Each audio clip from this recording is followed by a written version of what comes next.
J'ai l'habitude de retenir 6 fonctions de l'impôt, donc la fonction financière, la fonction économique, la fonction sociale, la fonction territoriale, la fonction environnementale et la fonction politique. Alors je vais dire quelques mots sur chaque fonction. La fonction financière, c'est une fonction traditionnelle que l'on connaît bien dans l'histoire, qui consiste tout simplement à financer les dépenses publiques aujourd'hui, les services publics aussi.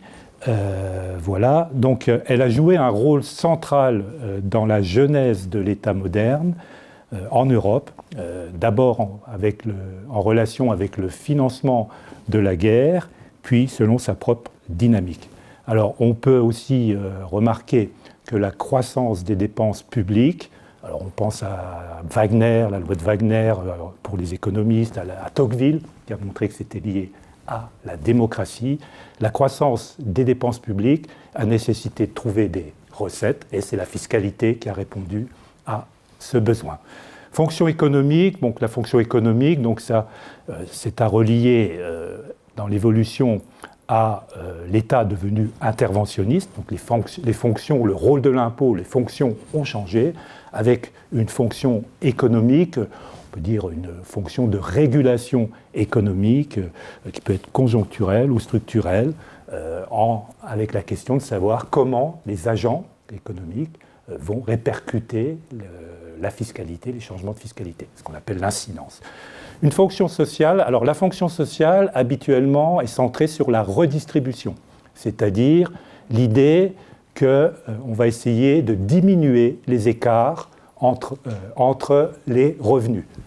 Donc, essayer qu'il y ait moins, avoir un barème progressif qui permette de prendre par l'impôt plus de prélèvements sur les plus riches pour les plus pauvres.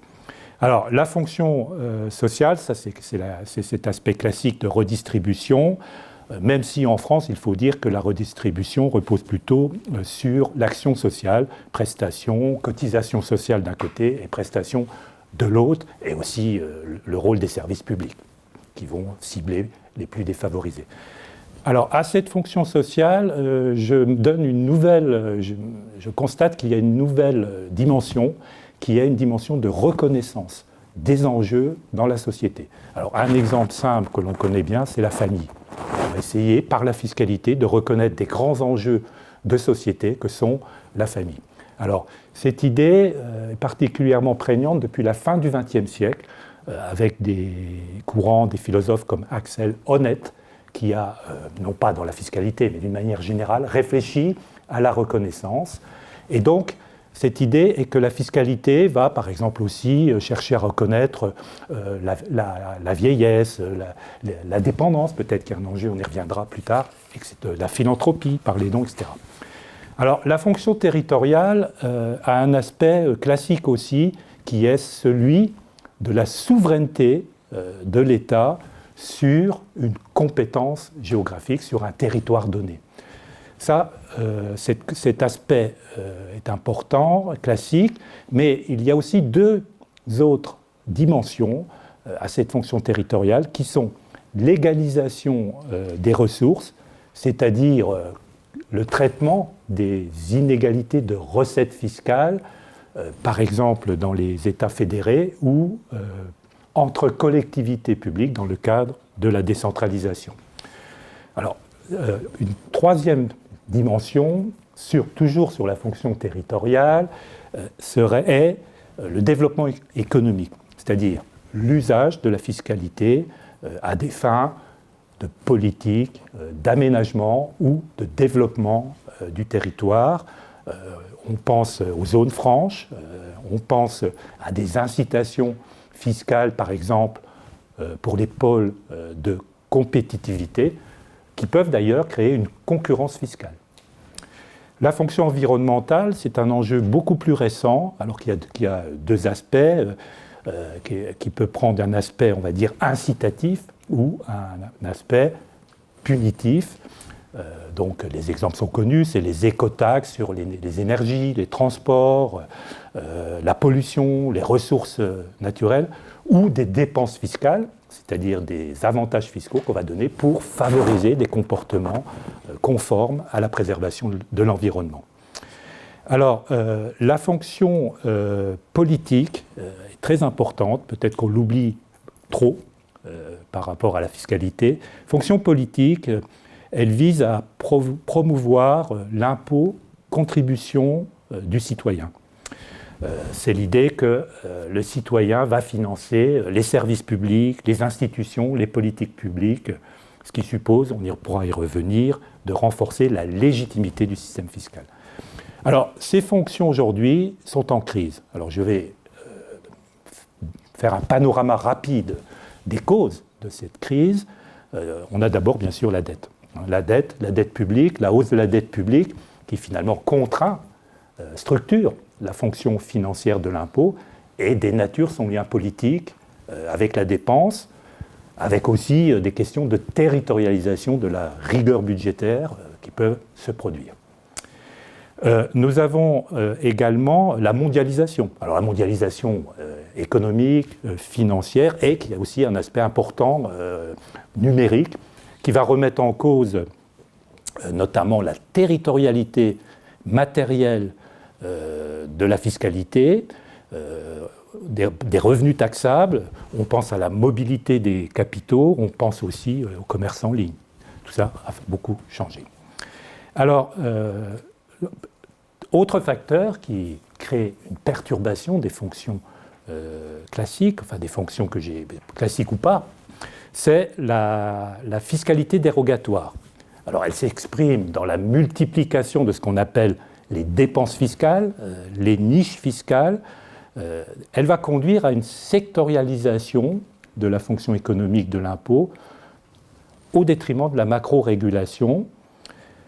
Elle va également altérer la fonction sociale de l'impôt, qui est moins lisible. Je parlais tout à l'heure de reconnaissance d'enjeux, mais quand il y a, en 2025, dans le projet de loi de finances, on dénombre à 474 niches fiscales pour un coût de 85,1 milliards. Et parfois, on peut même chiffrer plus, parce qu'il y a eu un changement de périmètre, près de 100 milliards, si on inclut les mesures comme la TVA touchant les collectivités territoriales et la sécurité sociale. Donc, presque 500 niches fiscales. On comprend bien qu'on ne reconnaît pas les enjeux pour la société de la fiscalité. Autre facteur, c'est la montée du mécontentement par rapport à l'impôt, qui va être un terreau favorable à l'évitement de l'impôt, ou, comme on a pu le constater, à des révoltes. Des nouvelles révoltes fiscales ont éclaté, et j'y reviendrai sans doute. Une forme de déviance s'est banalisée, qui a donc un impact sur l'ensemble des fonctions décrites, et notamment la fonction politique.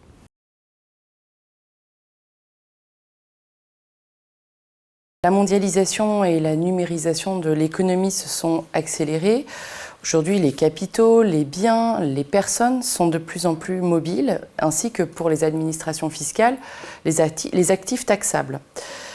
Ça rend évidemment le travail des administrations fiscales plus compliqué, puisqu'elles ne maîtrisent plus autant leur base fiscale que dans un monde où il y avait moins de circulation de tous ces actifs. Et donc, elle voit émerger beaucoup de nouveaux mouvements, beaucoup de nouvelles formes du type les cryptoactifs, l'évasion, l'optimisation fiscale, qui sont évidemment d'autant plus faciles que l'économie est mondialisée. Mais aussi le travail à distance, l'accroissement du nombre de télétravailleurs frontaliers, ce qui est quand même des sujets qui sont vraiment très très nouveaux. Mais aussi, on peut citer toutes les négociations entre pays sur comment quantifier les prix de transfert entre les filiales des grands groupes. Donc c'est vrai que cette mondialisation de l'économie, on ne luttera évidemment jamais contre. Par contre, il faut s'adapter. Et c'est ce que les administrations fiscales essayent de faire. Alors d'abord, elles se sont modernisées de façon assez rapide ces dernières années, en investissant notamment beaucoup dans le numérique. Il y a eu une accélération avec la crise du Covid qui finalement a un petit peu mis à l'arrêt une partie de l'économie, mais évidemment aussi des administrations qui ont dû du coup apprendre en vitesse accélérée une façon de fonctionner en mode agile et accroître évidemment tout ce qui est numérisation, digitalisation des process. Donc aujourd'hui, au sein des administrations fiscales d'une façon générale, il y a une très très forte digitalisation. Tous les process sont concernés, de la gestion au contrôle. Aujourd'hui, il y a encore quelques pays qui font des déclarations papier, comme aux États-Unis, de revenus, mais non, il faut quand même le dire. Mais d'une façon globale, beaucoup d'administrations fiscales se sont engagées dans une dématérialisation massive de leurs processus. Et donc ils utilisent évidemment, d'autant plus qu'ils ont cette dématérialisation et des données, mais on en parle un petit peu plus tard, eh bien elles vont pouvoir développer l'analyse de données, le recours à l'intelligence artificielle, aux algorithmes, etc. Et ce qui est assez intéressant de voir, c'est que finalement les administrations fiscales sont complètement en prise avec le monde contemporain, puisque les enjeux qui animent toute l'économie et la société, finalement, se reflètent dans l'impôt, en lien aussi avec les fonctions de l'impôt qu'évoquait Marc. Donc on est face à un monde où les fraudeurs sont de plus en plus agiles, et donc les administrations fiscales doivent devenir aussi, essayer de garder ce rythme d'adaptation très fort de leur process. Et c'est d'ailleurs la Direction générale des finances publiques, pour donner cet exemple, a vécu énormément de transformations récentes pour devenir vraiment une administration en capacité de faire face à tous ces enjeux. Elle intègre y compris des enjeux complètement nouveaux comme la cybersécurité, qui attaque beaucoup d'administrations, alors pas que l'administration fiscale, mais c'est vraiment des tendances qu'on essaye d'intégrer dans nos façons de travailler. Ou comment stocker les données, le cloud souverain, tout en se posant des questions sur quel est l'impact écologique de cette transformation. Donc on a vraiment cette prise avec la transformation du monde. Les administrations fiscales ont par ailleurs accru leur coopération à travers leur participation à des organisations internationales.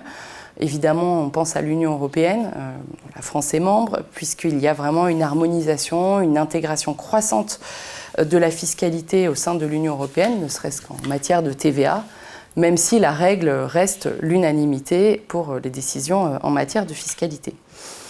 Mais il y a aussi des organisations comme l'OCDE, l'Organisation de coopération et du développement économique, qui ont pris une ampleur croissante dans justement l'édification de normes internationales entre administrations pour améliorer la transparence et l'échange d'informations et ainsi mieux lutter contre la fraude et l'évasion fiscale. Et ça, donc l'OCDE, ça fait longtemps qu'elle travaille là-dessus.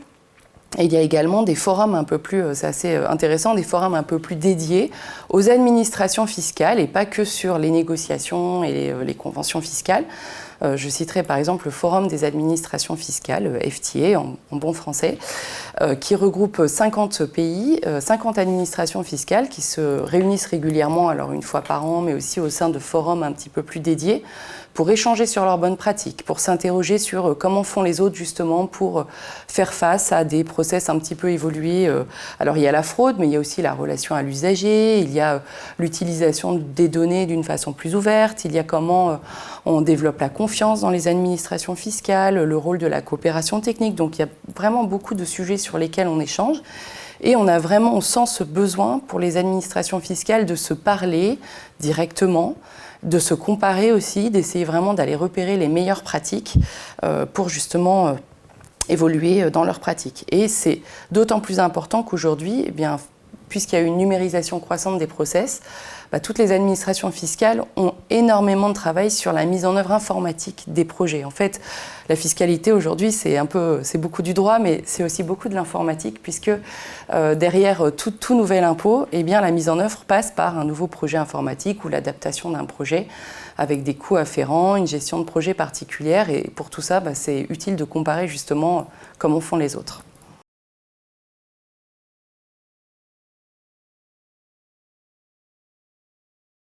Je pense qu'on peut, pour comprendre ces mouvements, s'intéresser à la logique des contribuables, et oui, il y a une logique, à la rationalité des contribuables, mais cette approche doit s'effectuer, à mon sens, selon un modèle large de la rationalité, c'est-à-dire une rationalité qui s'appuie sur l'intérêt utilitariste, c'est-à-dire plutôt utilisé par les économistes, la microéconomie, mais aussi une rationalité qui va prendre en compte les valeurs des contribuables et aussi leur manière de traiter l'information, leur manière de connaître l'impôt. Donc 3 formes de rationalité, j'en dis aussi quelques mots. La rationalité utilitariste, c'est donc, je l'ai dit, c'est plutôt la microéconomie qui voit l'impôt comme un échange. Comme un échange, un prix à payer pour l'obtention de services. Alors, par rapport en particulier l'évitement de l'info, la fraude, ce courant économique qui est majoritaire, propose 3 modèles de la fraude. Alors, vous avez un modèle qui est basé sur le risque, c'est la théorie modèle du risque. Vous avez un modèle qui est basé sur l'économie du crime, et vous avez un modèle qui est basé sur les biens collectifs. Alors, le risque, on va peser le gain tel que les économistes vont le calculer, le gain objectif, c'est assez facile à trouver, puisqu'il y a une fraude, combien je fraude, c'est le gain. De l'autre côté, on va regarder des facteurs comme la probabilité d'être pris, les sanctions, ce genre de choses qui vont permettre de savoir si le contribuable a intérêt ou non à prendre un risque. L'économie du crime, qui s'inspire des travaux de Baker, qui est un prix Nobel d'économie, va plutôt s'intéresser au coût de cette activité d'évitement de l'impôt par rapport à d'autres activités.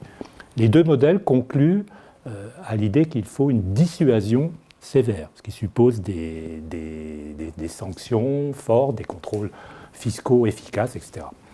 Le dernier modèle est un peu un paradoxe sur les biens collectifs, il s'inspire de Olson. C'est l'idée que si on ne paye pas son impôt, on pourra quand même profiter des biens collectifs qui ne sont pas divisibles. Vous aurez le droit quand même à la santé, à l'éducation, etc. Et donc vous avez un intérêt, au sens économique bien entendu, à éviter l'impôt. Voilà. Alors ces modèles connaissent des limites parce que finalement, je ne veux pas les donner toutes, mais par exemple, la probabilité de contrôle n'est pas objective. Les gens ne connaissent pas le taux de contrôle, le risque de contrôle. Donc il y aura une probabilité subjective. Là aussi, on a des travaux de prix Nobel comme Kahneman, Tversky qui ont réfléchi à ces choses-là. Beaucoup de choses comme ça. Par exemple aussi, on va dire que ce n'est pas forcément les contribuables les plus riches qui vont frauder. Il n'y a pas vraiment ce lien si évident entre cela, alors qu'on pourrait penser que plus vous avez de revenus, plus il y a un intérêt au sens économique à frauder. Bon, il y a ce genre de choses. Au niveau macro, on ne va pas constater que les pays comme les pays nordiques, ils ont une croissance, les pays nordiques ont une croissance forte, alors qu'ils ont des taux d'impôt élevés. Donc on pourrait penser qu'il y a un intérêt assez objectif à éviter l'impôt. Ce n'est pas forcément le cas. Ces modèles économiques comportent des limites, d'où la nécessité d'une approche par la rationalité, on va dire, subjective. Alors d'abord, je l'ai dit tout à l'heure, sur les valeurs. Alors, la question qu'on peut avoir, c'est est-ce qu'il y a des normes sociales qui jouent ? La condamnation morale de la fraude existe, mais elle n'est pas si absolue que cela. Il y a plutôt des normes politiques. Ça va être la question de la légitimité politique qui va jouer, et ça c'est important. Là, on va trouver les facteurs de l'acceptation de l'impôt, une première série de facteurs qui sont la confiance dans le gouvernement, dans les institutions, l'usage de l'argent public, le sentiment de justice fiscale. Alors, je le disais aussi, la logique du contribuable face à l'impôt dépend un peu de son raisonnement, d'où la rationalité dite cognitive qui s'appuie sur les sciences cognitives, qui ont connu un essor très très fort depuis quelques décennies. Là, on va trouver plein d'exemples. Je vais prendre celui des droits de succession. pourquoi les contribuables, dans leur majorité, rejettent en France les droits de succession, alors que beaucoup ne sont pas taxables. Quelque chose qui est intriguant, qui ne répond pas au modèle économique de l'intérêt, etc. Eh bien, on a l'explication qui est d'une idée que la famille, le travail d'une famille ne doit pas être taxé, et donc ce rejet s'explique par ce type de raisonnement, qui a quand même une logique. On a vraiment intérêt à chercher cette logique. Un autre exemple, c'est les erreurs de causales. On va mettre en cause l'impôt dans des situations où il n'y est pour rien. C'était le cas des révoltes des années après-guerre de Poujade, dans les années 70 de Nicou, menées par le Nicou. Ces révoltes, c'était les petits commerçants qui voyaient leur situation détériorée par rapport à l'évolution de l'économie. Mais ils mettaient en cause l'État. Selon un syllogisme logique, l'État est responsable de ma situation, donc l'impôt, je ne veux pas le payer, je le mets en cause. Bon. Donc, il y a des biais cognitifs, dit-on. Mais ces biais cognitifs s'expliquent, encore une fois, à mon sens, en se plaçant dans la situation du contribuable, en essayant de reconstituer son raisonnement. C'est la méthode compréhensive de Max Weber pour essayer de le comprendre, plutôt que de dire c'est irrationnel, donc je ne cherche pas à comprendre. Je pourrais aussi prendre un dernier exemple qui est la réception des idéologies. Bon. Une idéologie, dans une définition restreinte, c'est une exagération aujourd'hui de certaines théories qui peuvent prendre des bases dans l'économie aussi, ou se référer à ça, mais qui est exagérée. Bon, prenez l'idéologie néolibérale qui disait l'efficience du marché implique que l'on doit, de façon déterministe, réduire l'impôt sur les multinationales, réduire l'État social, les dépenses sociales, etc. Cette contrainte existe, bien entendu, mais elle n'est pas aussi déterministe. Donc là, il y a aussi une approche un peu cognitive. Bon, alors, finalement, il y a des représentations sociales de l'impôt, je vais les énumérer assez vite. Il y a l'impôt tribut, j'appelle. L'impôt tribut, c'est l'impôt qui est insupportable, fardeau fiscal est ressenti comme insupportable par le contribuable. Vous avez ensuite l'impôt contrainte, qui est considéré comme une charge, mais pas insupportable, mais c'est lourd à porter. Vous avez ensuite l'impôt obligation, dans cette représentation qui fait écho aux juristes. L'impôt obligation, c'est la définition de l'impôt. Elle existe aussi parfois. Et on retrouve ensuite dans les représentations sociales l'impôt échange que je signalais tout à l'heure. Effectivement, il se peut, à un moment donné, dans une société ou pour certains groupes, que l'on voit l'impôt comme un échange en fonction des services que l'on reçoit personnellement. Et on retrouve cette figure importante de l'impôt-contribution aux politiques publiques, aux services publics, ce qui signifie que le citoyen est volontairement prêt à payer des impôts, même si les dépenses ne lui profitent pas. C'est ça qui est intéressant. Donc c'est la légitimité politique. Voilà, donc je termine en disant que le mécontentement fiscal qui s'est amplifié ces derniers temps, s'appuie sur une représentation de l'impôt qui est plutôt du côté de l'impôt tribut, ou au moins contrainte, et donc il y a là un terreau soit pour l'évitement de l'impôt à titre individuel, soit, si les conditions sont réunies, pour une action plus collective. On pense aux gilets jaunes et différents niveaux. Alors, juste un chiffre, l'opinion publique, il faut taxer les riches, par exemple. Il y a, dans une enquête du Conseil des prélèvements obligatoires, 2023, plus de 60% disaient il faut taxer les riches. Donc, il y a le sentiment d'injustice fiscale qui est là. Il y a aussi l'idée que c'est trop lourd. Pareil, c'est à peu près dans les 60%, 70%, ça varie. Je pense que l'impôt payé est trop lourd. Voilà. Juste un point par rapport à la rationalité cognitive que j'évoquais tout à l'heure.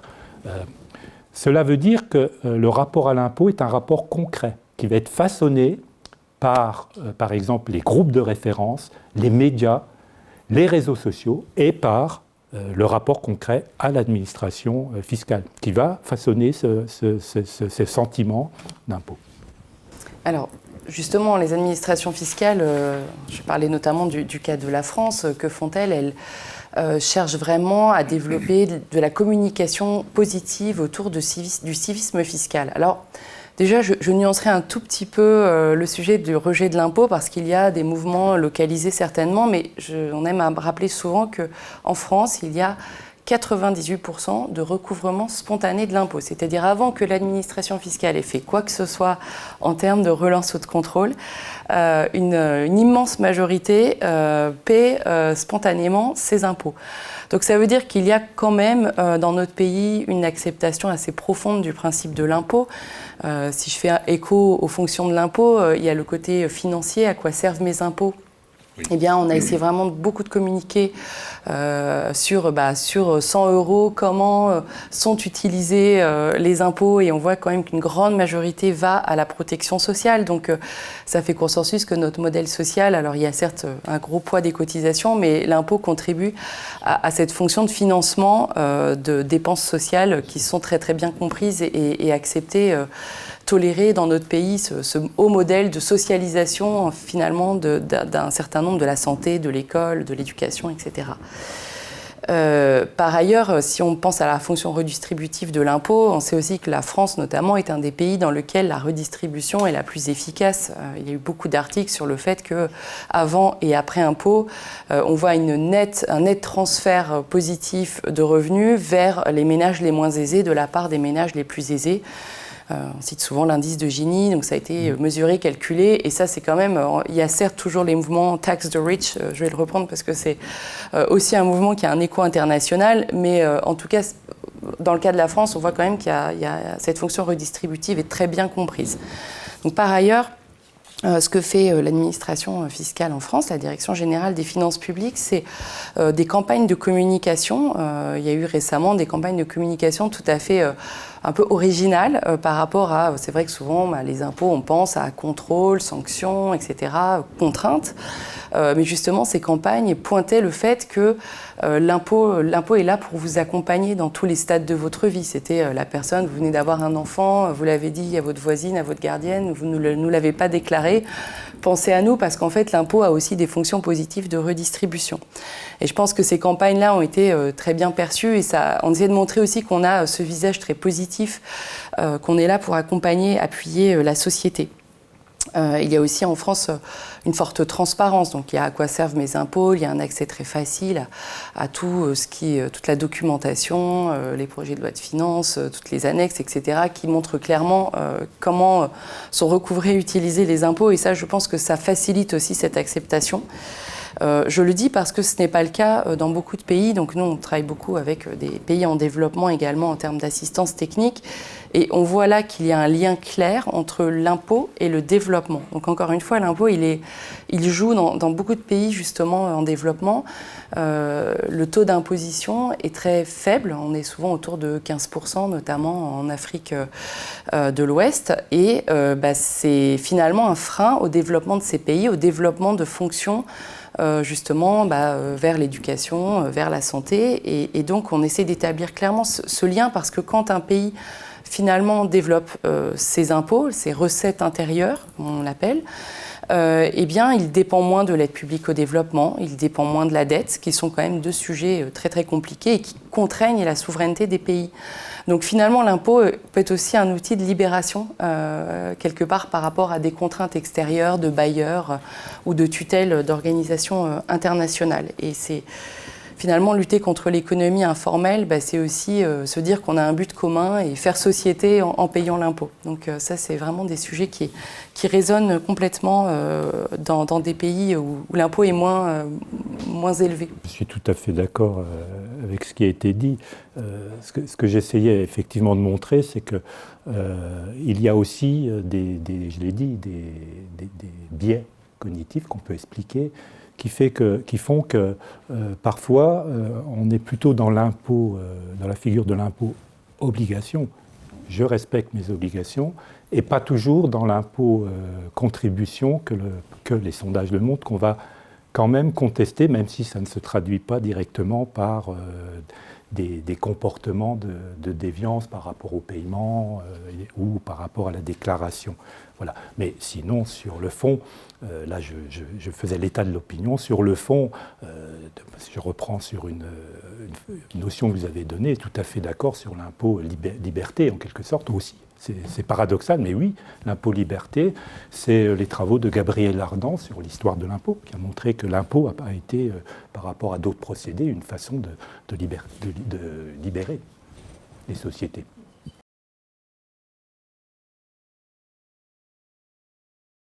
Je vais peut-être faire un rapide panorama un petit peu depuis, on va partir de la création de l'administration fiscale au niveau de la Direction générale des impôts, qui s'est créée en 1948, après-guerre, donc qui a fusionné 3 administrations qui étaient distinctes, hein, les directs, l'administration des impôts directs, on disait contributions d'ailleurs, indirects et l'enregistrement. Alors, cette fusion a demandé du temps, c'est ça qui est intéressant, parce qu'on voit que ce n'est pas facile de changer le modèle administratif. Elle s'est achevée en 1970.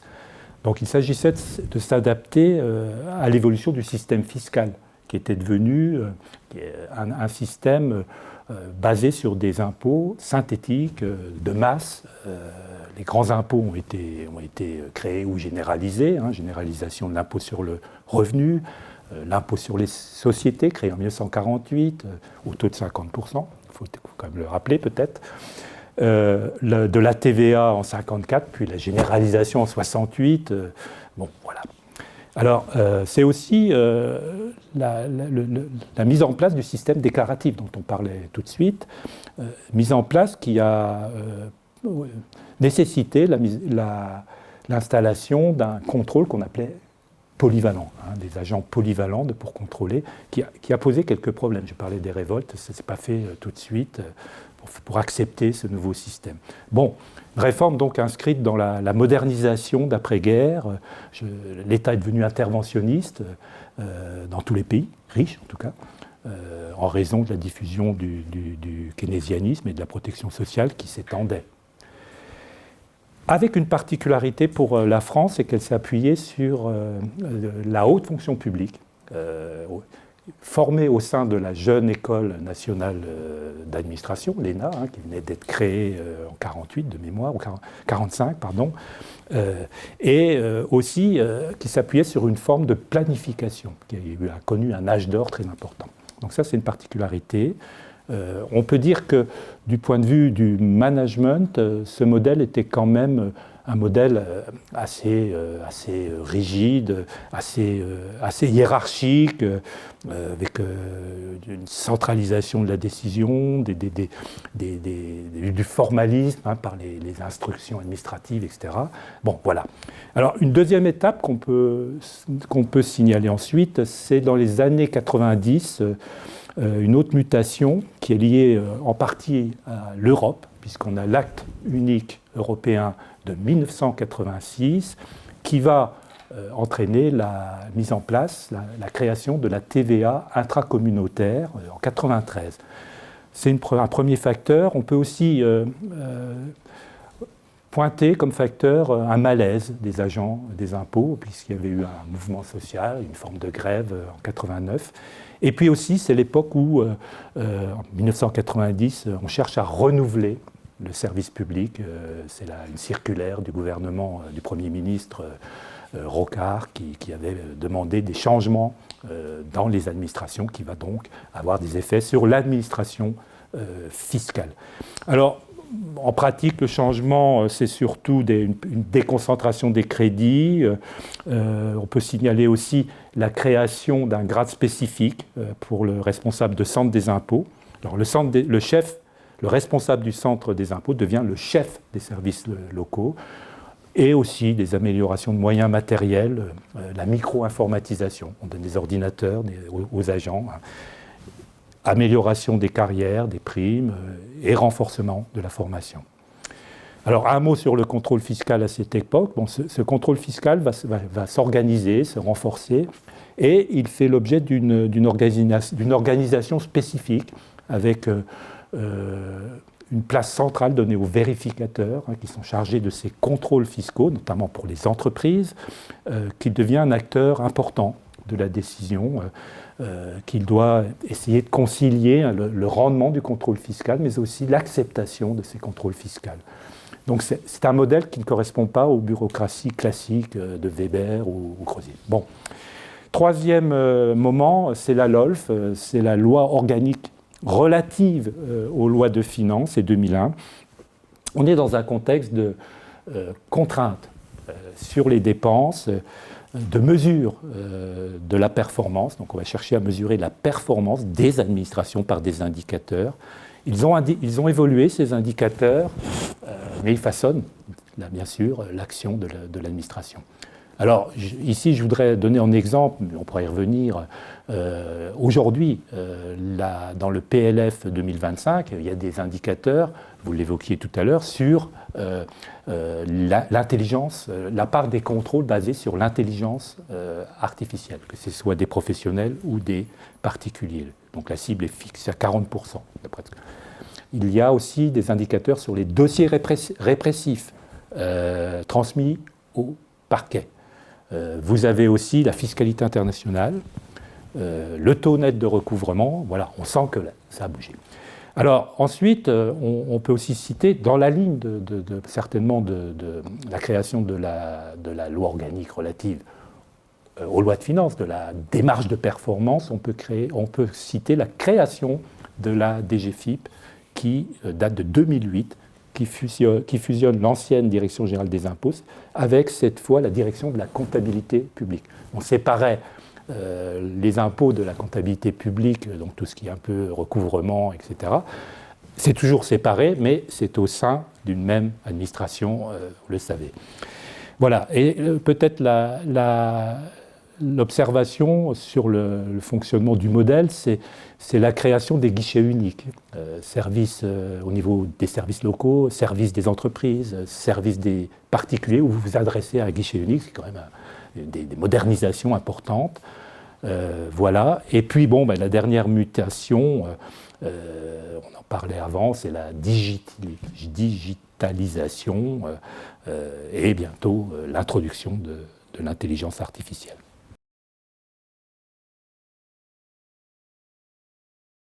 La déviance fiscale, c'est un concept que je propose dans mes travaux. Évidemment, ce n'est pas un concept juridique. Il présente, à mon avis, l'avantage de pouvoir englober à la fois la fraude et l'évasion dans une même réflexion. C'est pour cela que je propose ce concept. Voilà. La fraude, on l'a définit assez facilement, on connaît bien cela. C'est une violation de la loi. Alors on peut avoir une définition large en disant c'est une violation d'une obligation ou une définition plus restreinte au sens pénal. On fait créer un délit, mais on est sur un terrain connu. L'évasion fiscale, qui est le grand problème actuel, est beaucoup plus difficile à délimiter puisqu'on autorise l'optimisation pour des raisons diverses. L'optimisation est régulière, elle est permise. Donc là, la déviance permet cela. Le point important, c'est que, justement, en raison de la mondialisation financière,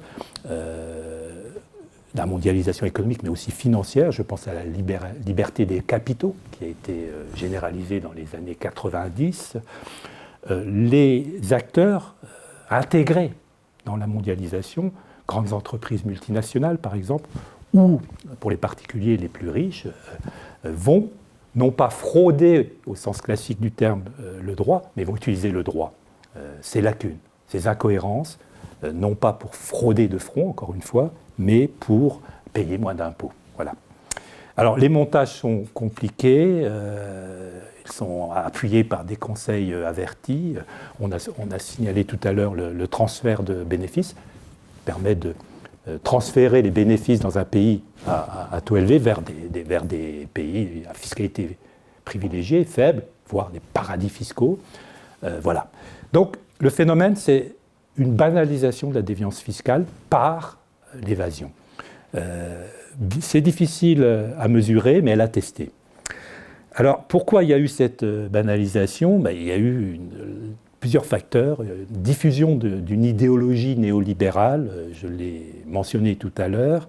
Il y a aussi, deuxième facteur, la concurrence fiscale entre les États qui essayent d'attirer les entreprises par des dispositifs dérogatoires qui vont être utilisés ou parfois dépassés pour payer moins d'impôts et aller vers l'évasion éventuellement.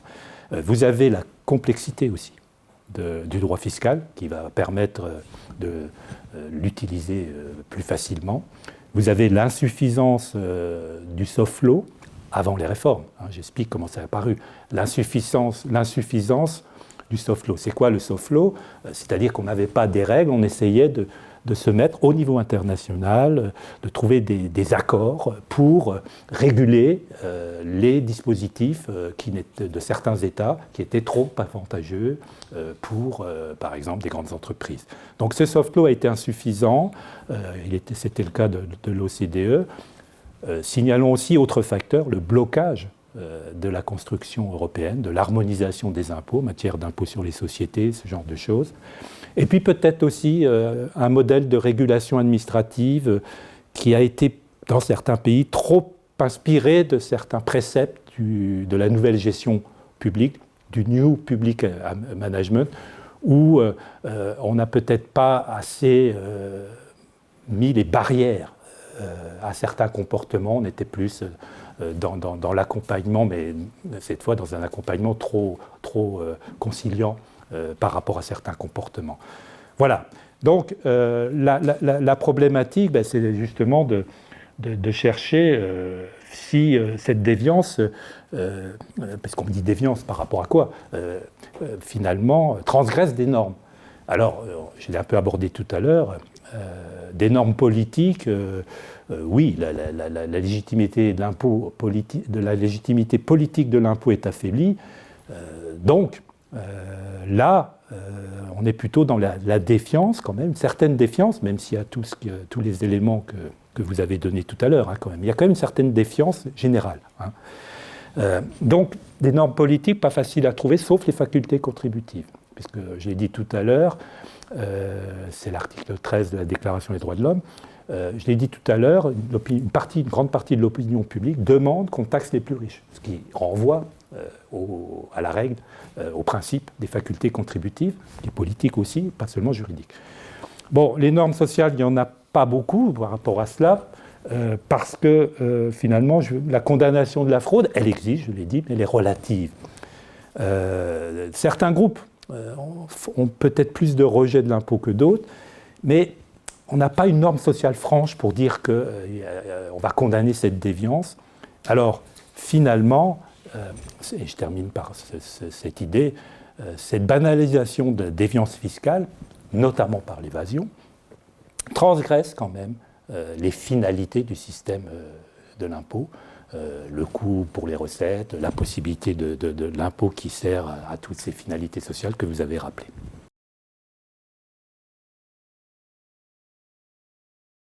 Je la trouve intéressante puisqu'effectivement, on a toujours un peu le paradoxe entre l'optimisation, l'évasion fiscale, dont les frontières ne sont pas toujours si simples à établir.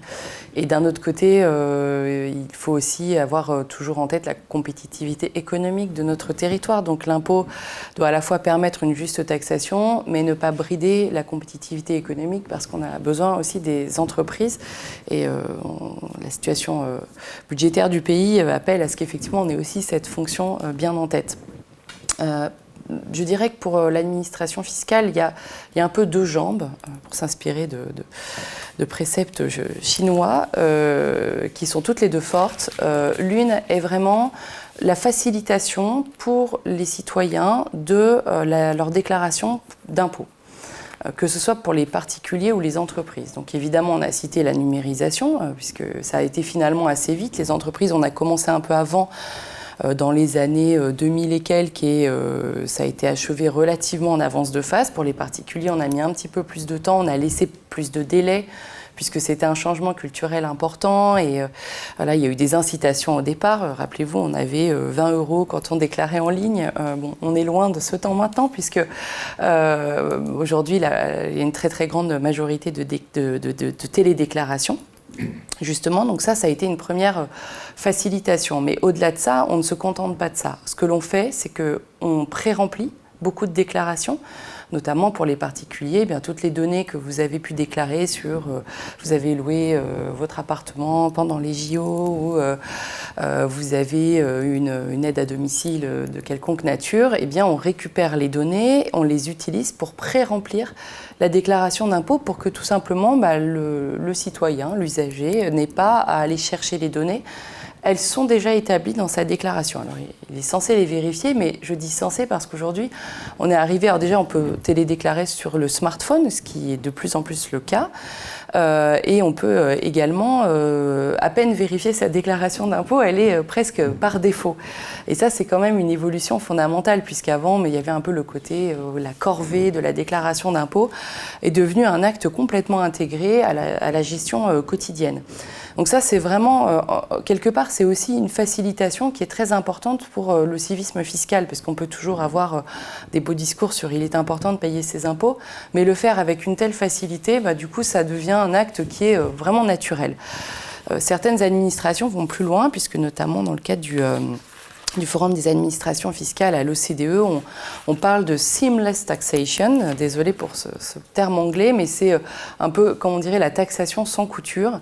C'est-à-dire l'idée que certaines administrations fiscales, du type la Suède notamment, travaillent là-dessus, mais ils ne sont pas les seuls.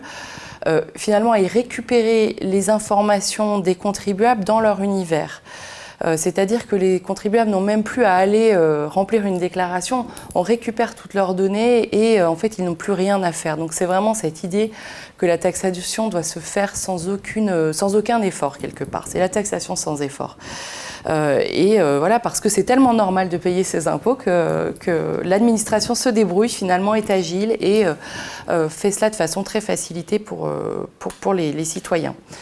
On a aussi toute la partie accompagnement des citoyens. C'est-à-dire que l'administration fiscale met vraiment en valeur, toujours sur cette jambe de communication positive, le fait qu'elle est là pour accompagner les usagers. En fait, elle est là pour vous guider, pour que vous déclariez sans erreur. Personne n'a intérêt à l'erreur, ni l'administration fiscale. Pour qui, quand il y a une erreur, il faut la corriger, faire un contrôle, etc. C'est lourd, c'est coûteux. Et pour la personne qui n'a pas voulu frauder, mais qui s'est trompée. Donc, vous le citiez, il y a évidemment des services, des guichets uniques. On a développé également tout un maillage territorial pour avoir un accueil multicanal des usagers. Donc, une présence physique au niveau territorial, y compris quand il n'y a pas de services spécifiques aux impôts. Il y a des maisons des services publics avec toujours cette capacité à accueillir et conseiller des contribuables. Donc ça, c'est le maillage territorial, l'accueil physique. Il y a l'accueil téléphonique sur lequel on fait un gros effort également pour rendre disponible, notamment lors des campagnes, cet accueil. Et évidemment, l'espace des usagers, l'espace numérisé, sécurisé unique. Où donc on peut tout faire, poser des questions à l'administration et elle vous répond avec en plus une trace quelque part puisque c'est l'objet d'un échange par mail. Donc on avait vraiment cette stratégie. Alors tous les pays n'ont pas maintenu un accueil aussi ambitieux parce que quelque part c'est aussi un accueil qui est coûteux en termes de moyens et de personnes, mais on y accorde cette importance parce qu'on sait que c'est le moyen de guider les contribuables vers justement l'évitement des erreurs qui est coûteuse plus tard. Donc on a vraiment ce côté un peu, là aussi, la stratégie de confiance, c'est-à-dire l'administration fiscale n'est là, elle ne vous contrôlera que si ce sera la deuxième jambe, que si vous avez voulu frauder. Pour le reste, on a un intérêt commun à ce que ça se passe bien. Quelque part. Et on développe cette même stratégie vis-à-vis des entreprises, puisqu'il y a ce qui s'appelle la relation de confiance, c'est-à-dire on a vraiment là aussi pour les grandes entreprises notamment, mais pas seulement, aussi pour les PME, cette stratégie de les inciter à venir nous voir, nous l'administration fiscale, à établir ce partenariat pour nous donner l'accès à leurs données, s'engager sur un certain nombre de principes, en échange de quoi, on ferait des contrôles il y a toujours des contrôles, mais un peu moins systématiques, un peu moins poussés, si on a l'accès aux données. Donc cette espèce de logique de gagnant-gagnant, avec aussi des rescrits, etc., où voilà, on est là aussi pour établir la confiance des acteurs économiques. Alors l'autre jambe, évidemment, parce qu'on sait que tout le monde n'est pas un bon contribuable, c'est évidemment l'intensification des contrôles.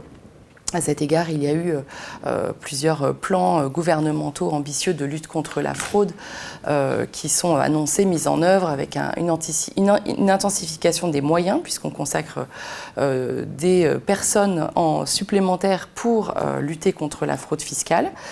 Il y a toute l'intensification des échanges d'informations, j'y reviendrai après. Effectivement, la prise en compte de dispositifs plus avancés, mais qui deviennent de plus en plus massifs, comme le e-commerce, le recours à des plateformes, ou justement le e-commerce hors les plateformes, qui nécessitent que justement on soit meilleur pour aller traquer cette fraude, qui est plus complexe et moins facile à attraper. L'utilisation d'algorithmes, vous le citiez également, puisqu'effectivement on a un recours de plus en plus généralisé aux algorithmes, en fait, à l'analyse de données, pour cibler les vrais fraudeurs, pour éviter de faire finalement des contrôles qui ne seraient pas ciblés sur des vrais fraudeurs. L'intelligence artificielle, l'analyse de données, à cet égard, aide vraiment. Elle ne fait pas les contrôles à la place de l'administration fiscale, mais elle prépare et elle donne tout un certain nombre d'informations qui permettent d'avoir une efficience plus grande du contrôle. Il y a aussi tout ce qu'on appelle le tax gap qui est évoqué dans d'autres articles où justement les administrations fiscales de par le monde tentent de mieux mesurer quelle est l'importance de ce gap dans les impôts, de ce qu'il manque dans les caisses de l'État pour cibler là où il faut intensifier les contrôles. Et on parle également dans les nouveaux moyens du nudging, c'est-à-dire c'est un peu entre la confiance et le contrôle, c'est-à-dire qu'on va dire gentiment au contribuable que l'on sait qu'il a des revenus. Même quand on fait du pré-remplissage, finalement, c'est une façon de lui dire attention, dans votre déclaration d'impôt, nous savons que vous avez un certain nombre de choses, donc vous pouvez les corriger, mais sachez qu'on le sait déjà, donc vous n'avez pas intérêt non plus à frauder. Donc c'est assez, en termes de comportement, intéressant, ce recours à ces nouvelles techniques.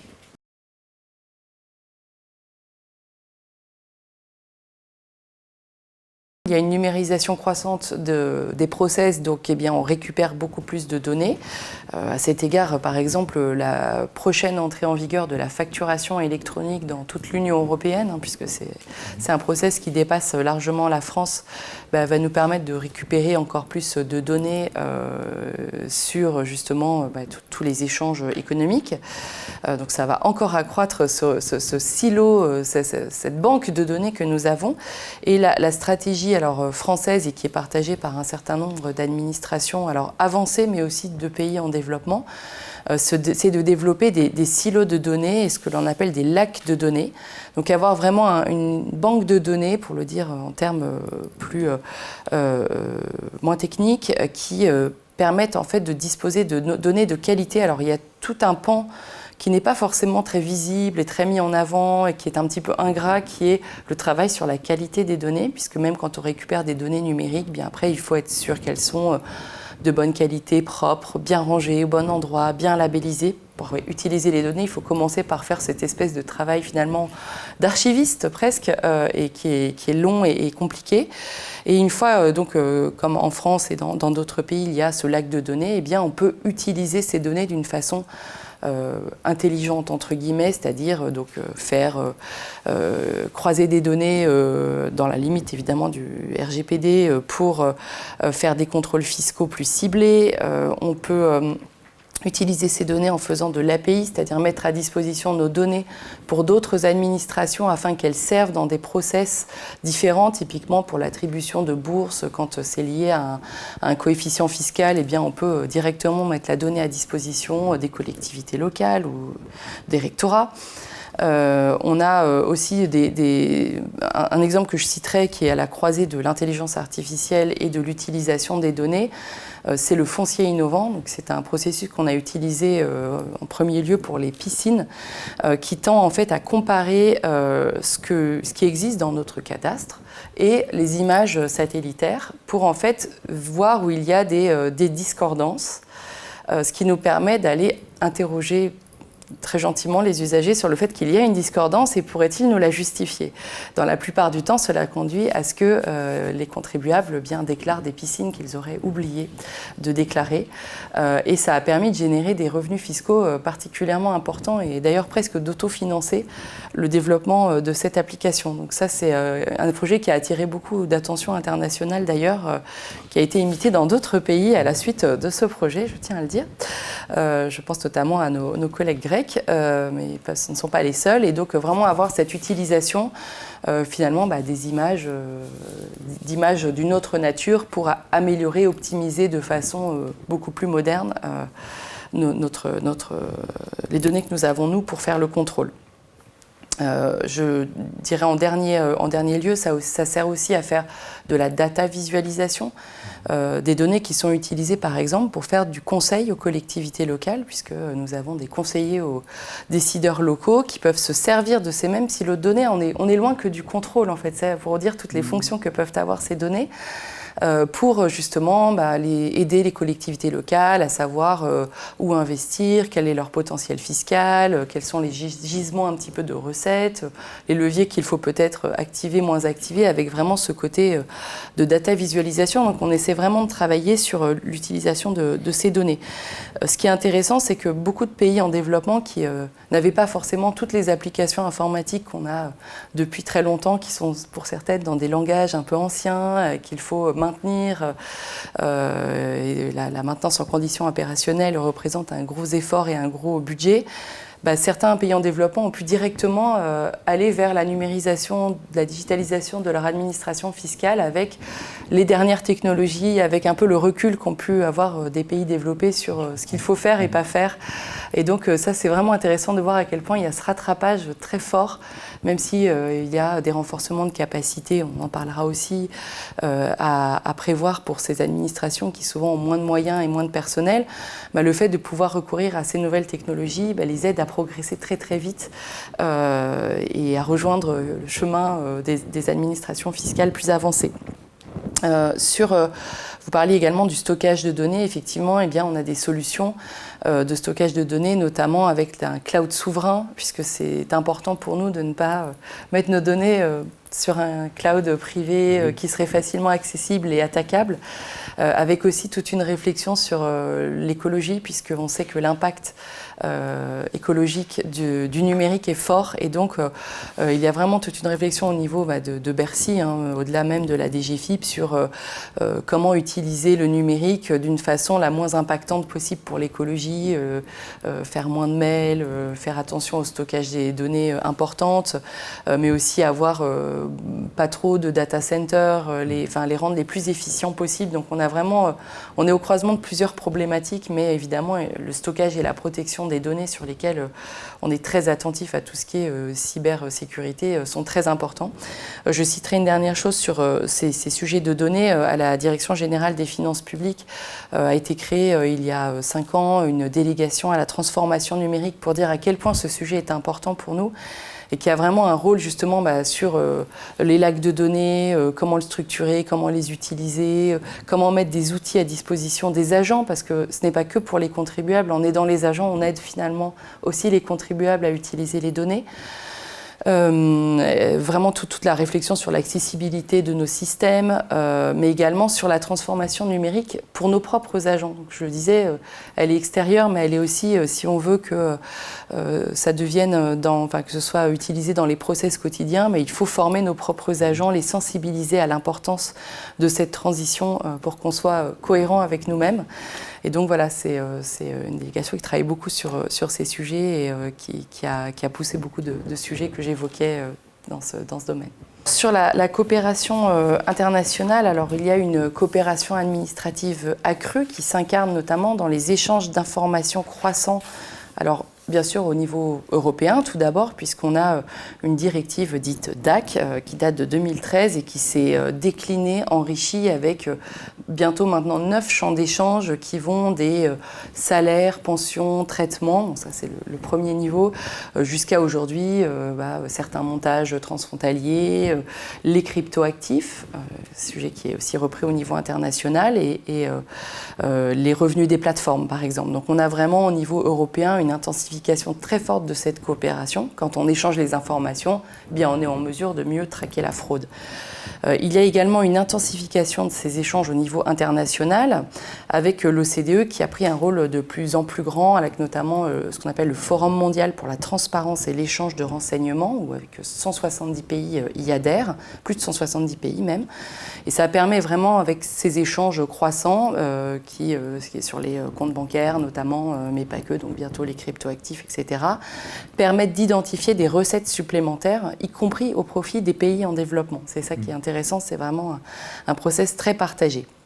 Donc ces échanges de données, c'est un peu la première, c'est le plus important, c'est la base de toute cette coopération administrative.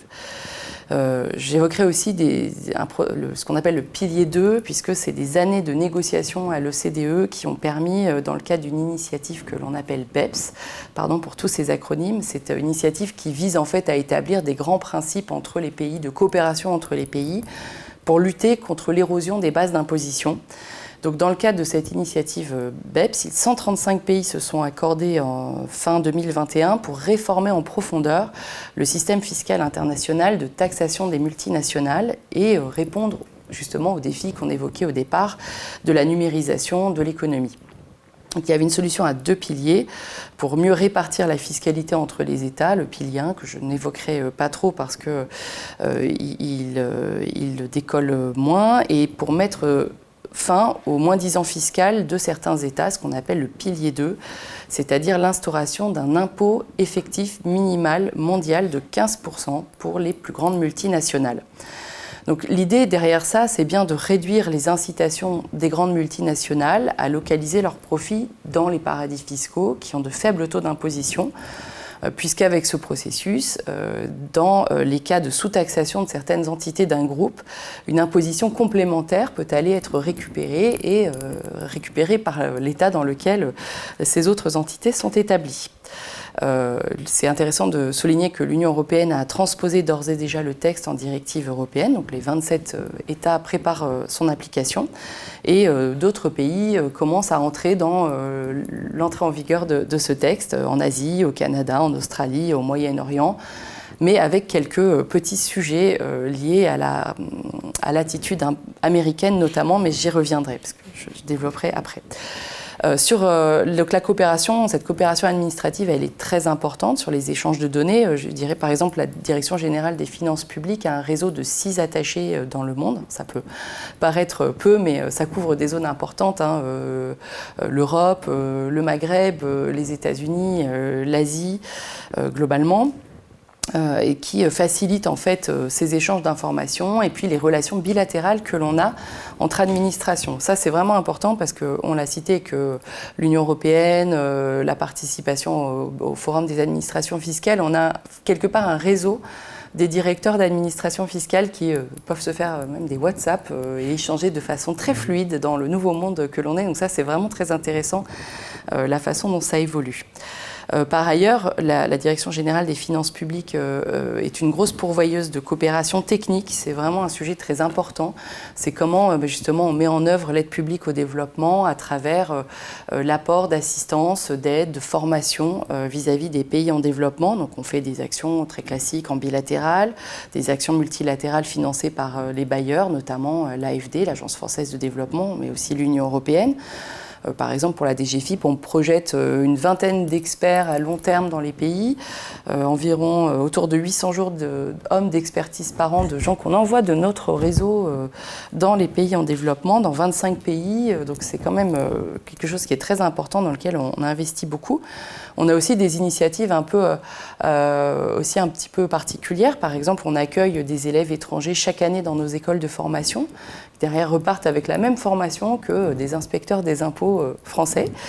On participe à des initiatives comme Inspecteurs des impôts sans frontières, dont on a célébré récemment les 10 ans, qui est une initiative cofinancée par l'OCDE et l'ONU.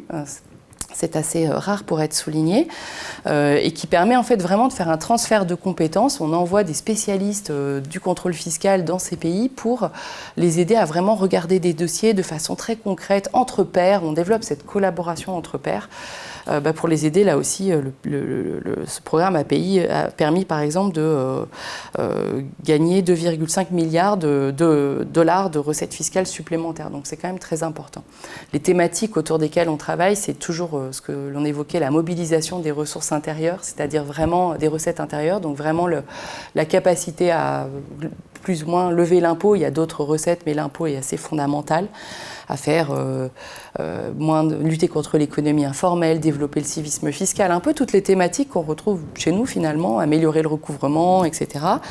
Mais aussi des sujets autour de la LOLF, la transparence fiscale, les dépenses, parce que la DGFiP a ça dans son panel, mais bien sûr parce que c'est toujours le pendant des recettes. Donc voilà, c'est vraiment très important pour nous, cette assistance technique, parce que c'est la volonté de partager nos meilleures pratiques et nos lessons learned quand on a fait des erreurs et qu'on aimerait aussi partager le fait qu'il ne faut pas forcément les reproduire. Et c'est une façon, évidemment, de développer des liens avec tous ces pays partenaires. Alors, je disais que ce nouvel impôt mondial, pour y revenir, heurte à quelques difficultés. Il y a une remise en cause par les pays en développement qui finalement trouvent que les travaux de l'OCDE n'ont pas été assez inclusifs, même si ces négociations ont été faites avec quasiment, je disais, il y a 135 pays qui se sont engagés dans cette voie et le forum, enfin le cadre inclusif était encore plus large. Mais finalement, certains pays ont ont souhaité donner un mandat à l'ONU pour réfléchir à un modèle alternatif de convention qui ne va pas forcément dans le sens de leur intérêt d'ailleurs, parce que finalement, avec le modèle de l'OCDE, était certainement pas parfait parce qu'il est le fruit d'une négociation de beaucoup d'années, donc il a fallu faire des compromis et donc il y aurait certainement eu des ambitions plus fortes de certains pays, mais un compromis qui était acceptable pour une majorité de pays. Et c'est vrai que ça permet déjà de mettre en œuvre une imposition minimale et d'aller dans cette voie. Donc voilà, ça c'est pas forcément simple d'imaginer comment ça va se passer les discussions avec l'ONU. Et par ailleurs, c'était pas un secret, l'administration Trump, alors la précédente était pas forcément extrêmement ouverte, mais avait quand même participé à toutes les négociations et était dans l'acceptation de ce processus d'impôt minimal mondial. L'administration Trump semble prête à la tolérer dans la mesure où ça ne s'applique pas aux entreprises américaines, ce qui est quand même compliqué dans un concept d'impôt mondial minimal. Et donc on est actuellement dans cette discussion un peu complexe, puisqu'il y a une forme de multilatéralisme fiscal, on peut presque l'avancer, grâce à tous ces process, et qui est un peu remis en cause par l'administration Trump, qui donc souhaite protéger ses entreprises, souhaite que les taxes sur le numérique qui sont existantes dans certains pays soient retirées par ces pays, avec une forme d'intervention extraterritoriale, ce qui est quand même, seuls les États-Unis arrivent à faire ce genre de choses, puisque normalement le droit fiscal n'est pas censé avoir cette dimension. Mais donc on est dans un process où on va voir l'évolution dans les années qui viennent de comment on arrive, nous on est en pleine mise en œuvre de cet impôt, on le fait, on l'avance, toute l'Union européenne est engagée dans le processus, donc on ne va pas s'arrêter là bien entendu, mais il va falloir négocier des voies de conciliation avec les États-Unis et aussi sur d'autres process comme la taxe sur le numérique qui quand même vise spécifiquement les entreprises du numérique les plus grandes sont évidemment américaines, mais c'est aussi, comme vous le disiez, une forme de déviance puisque ce sont celles qui payent forcément beaucoup moins d'impôts, elles n'acquittent pas l'impôt juste qu'elles devraient acquitter. Donc voilà, on va devoir résister à cette très forte pression et ce sera très intéressant de voir l'évolution de tout cela dans les années à venir.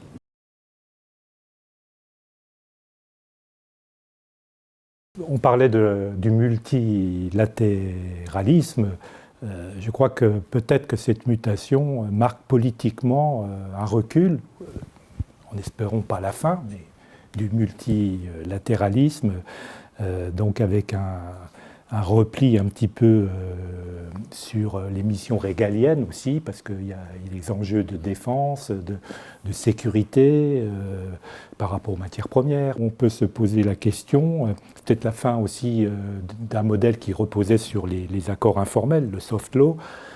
Donc l'espoir, pour terminer sur une note d'espoir, c'est peut-être d'une relance au niveau de l'Union européenne, du fédéralisme, parce que le fédéralisme financier, le fédéralisme appliqué aux finances publiques, il existe déjà, mais on peut penser qu'il pourra peut-être y avoir une relance de ce fédéralisme avec une dimension fiscale qui pourrait relancer l'harmonisation des impôts, avoir une réponse unique par rapport à ces enjeux, puisque là on retourne vers une forme de protectionnisme quand même. Donc là, on n'est peut-être plus dans le même monde, quoi. Et pourquoi pas, si on est optimiste, avec vraiment une meilleure prise en compte de la transition écologique au sein de l'Europe, qui est déjà présente, mais qui pourrait être renforcée dans le cadre de ce fédéralisme financier avec une dimension fiscale. Alors, j'ajouterai juste une toute petite note d'optimisme, c'est que je pense que toute la partie sur les échanges d'informations et la coopération entre administrations fiscales, quoi qu'il en soit, elle va perdurer, puisqu'on est sur des échanges techniques entre pairs. C'est un intérêt bien compris et je pense que ça, c'est irréversible. Le mouvement d'internationalisation, d'échange et de coopération des administrations fiscales, malgré toutes les aléas politiques des grands process de négociation, en tout cas au niveau opérationnel, je pense qu'on progressera toujours plus et que vraiment il y a une détermination forte à lutter contre la fraude et on ne peut le faire qu'ensemble. Que ce soit une meilleure taxation ou la lutte contre la fraude dans une économie mondialisée, ça ne peut être qu'en coopérant et en y allant ensemble.